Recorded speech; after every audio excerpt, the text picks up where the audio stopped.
Irina, here is the constellation Cassiopeia, where Kirhiton also lives. Our project is named after this constellation. All the information in this film is reliable and based on real events. For several years now, and continuing to this day, video conferences have been conducted between extraterrestrial representatives of the interstellar union of benevolent planets in our galaxy and the scientific community of our planet. Irina Podzorova participates in these video conferences as a translator, interpreting extraterrestrial languages into Russian. She perceives these languages and speech through advanced alien technologies. Extraterrestrials do not need phones. Instead, they use highly advanced quark-gluon communication systems to interact with one another. Irina Podzorova has had this technology integrated directly into her body. This system allows both humans and extraterrestrials to communicate without phones, enabling the exchange of thoughts. On Earth, we refer to this as telepathic contact. Irina conveys knowledge, technologies, and information from our interstellar alien friends to scientists and all people on planet Earth. The primary purpose of this film aligns with the spiritual and moral goals of the union of benevolent planetary civilizations within our Milky Way galaxy.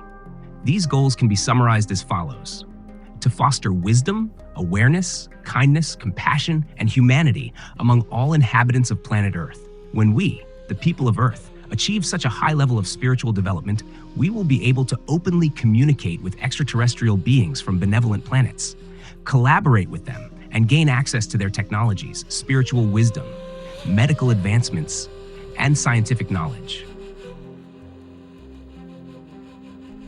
People with common sense understand that in such a vast universe, there must be life on other planets. It cannot be that in such an enormous universe, only our planet is inhabited by intelligent beings. We still have a long way to go, spiritually, to evolve. I can only speak from my personal opinion and understanding. The main difference between the benevolent extraterrestrials with whom Irina communicates and humans is that humans are filled with much malice, while the extraterrestrials Irina communicates with are kind, compassionate, forgiving, and on a high level of spiritual development. We humans still lack kindness in our hearts. We commit crimes and torment one another. Until we overcome all of this, we will not be able to join them. Kirhiton, the first mentor of Irina Podzorova, wrote the following words: "Hello, raise your head to the stars. We remember you. You are not alone."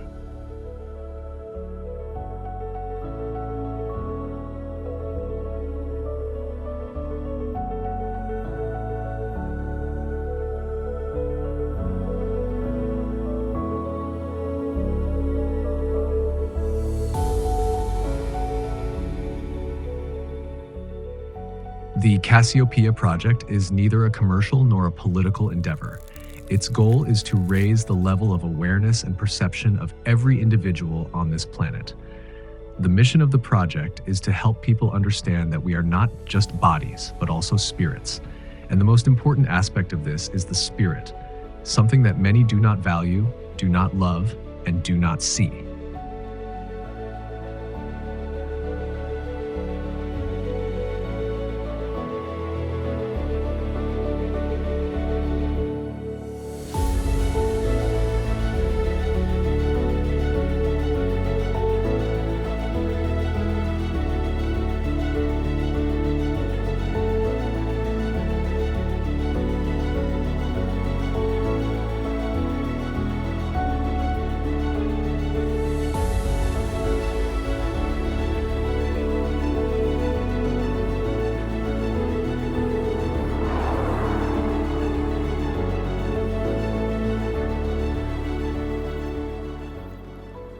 Here is my birch.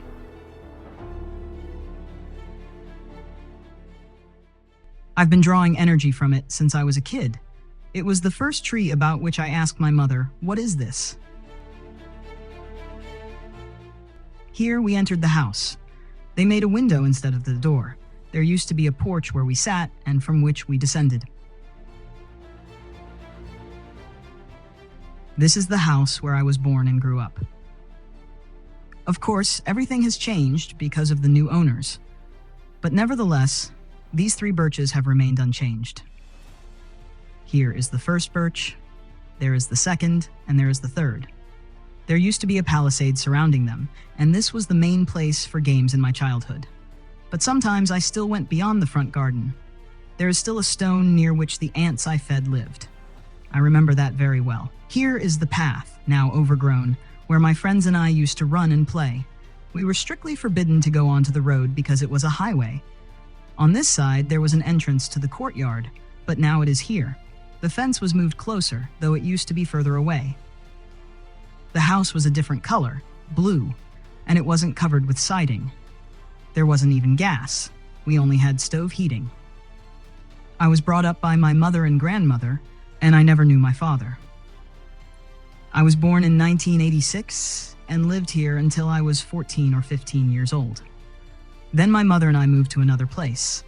It was there, in the new place, that I had my first contact with aliens.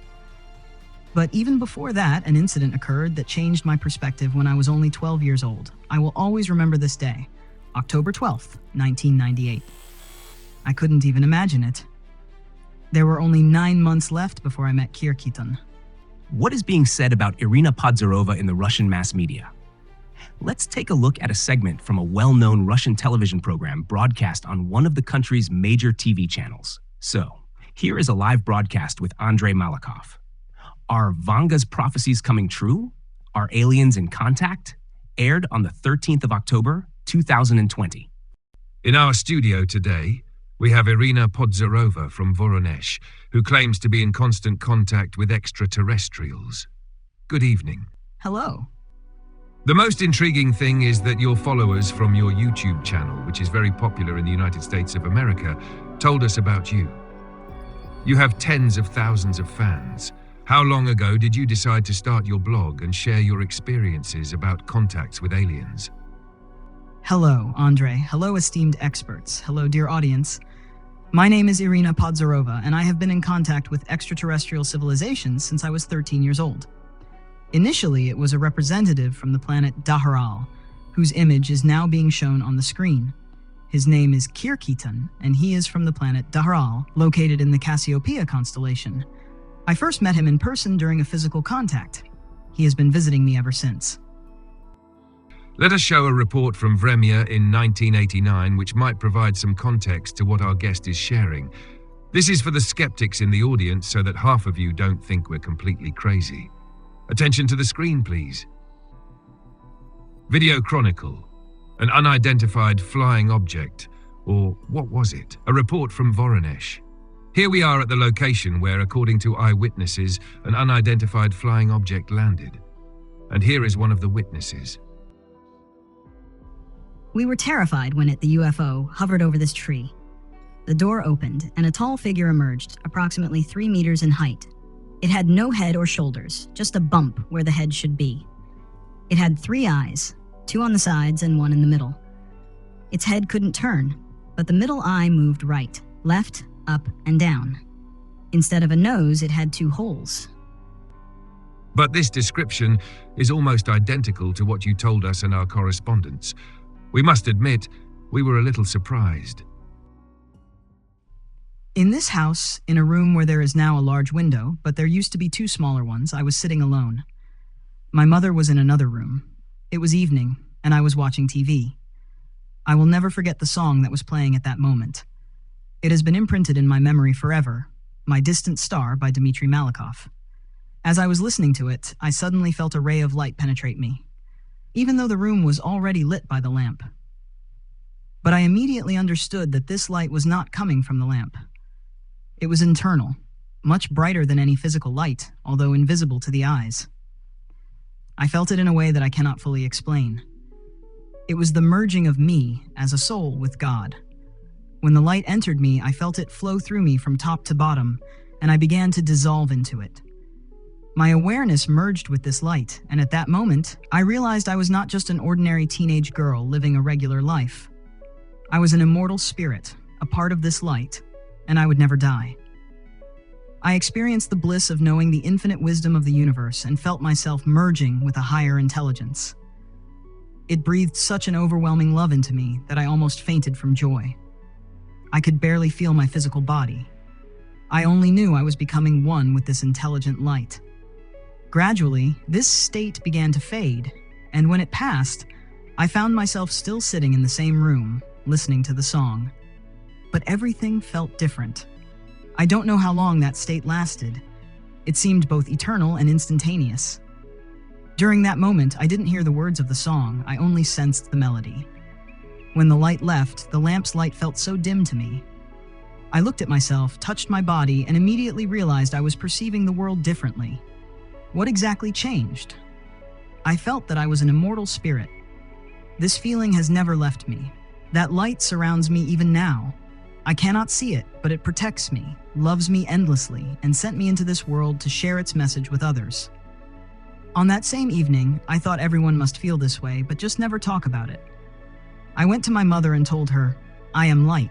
I am an immortal spirit." She didn't understand what I meant. She asked, "How did it happen? Did you dream it?" I replied, "No, I was just sitting and listening." She asked, "What light?" "The one from the lamp." I said, "No, a different light. You should understand, you are also an immortal spirit. You will never die, you are here temporarily." My mother waved me off and said, "Leave me alone." I found it fascinating. Later, when I tried to talk about it again, she said, "I don't want to discuss this." I asked her, "Can you tell me what this is?" She said, "I don't know." Since then, I've occasionally felt something unusual, maybe once or twice a month. I remember that for the first few days after my initial experience, I kept longing for it to happen again. Nothing in life is more beautiful than that feeling. Now, as a 34-year-old, I can tell you that no earthly pleasure compares to the boundless joy one feels in that moment. Eventually, I stopped waiting for it. Weeks or months passed. I don't remember exactly. One early winter morning, as I walked to school on a snowy street, the light enveloped me again, this time with even greater intensity. Even the snowflakes felt like part of the light. I caught them in my hands, overwhelmed with love for the entire world. I was filled with gratitude for the presence of the light that created all galaxies. It is truly near us. It is near every one of you, my dear audience.